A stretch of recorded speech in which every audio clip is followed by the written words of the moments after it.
হয়তো 1 বছর যদি ফেসিস সরকার থাকতো আমাকে হয়তো ছড়াই দিত। এটা ধারণা অনেকেই করেন, সেটা আল্লাহ মালিক আল্লাহ ভালো জানেন, কিন্তু আমি তো একটা মুক্ত অবস্থায় আসছি। সেই জন্য আমি মনে করি আমার একটা দায়িত্ব আছে, আমার দলের দায়িত্ব। আমার দলও আমার সাথে কথা হয়েছে, আমার নেতার সাথে কথা হয়েছে। ওনার আন্তরিকতার কোনো কমতি নেই। আপনারা দেখবেন একটু ধৈর্য ধরতে হবে আমাদের সকলকে। আশা করি ইনশাআল্লাহ তারা এদের জন্য আমাদের যারা ছোট ভাই বোনরা যারা আহত হয়েছে সকলের প্রতি আমাদের অনেক দায়িত্ব আছে। ছাত্রদের ভূমিকা অসাধারণ ছিল, তাদের ভূমিকার জন্য পুরো জনগণ নেমেছে, বাংলাদেশের সকলেই এসেছে, এবং সেটাকে কাউকে খাটো করার কারণ হচ্ছে এখানে কৃতিত্ব একক কারণ সকল জন মানুষের কৃতিত্ব।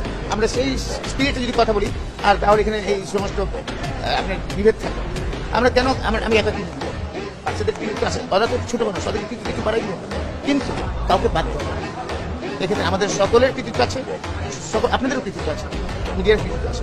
সবাই চাইছে ফেসিস সরকার, কর্তৃত্ববাদী সরকার, এই জুলুমকারী সরকারকে আপনারা সকলে মিলিত পালাতে বাধ্য করছে।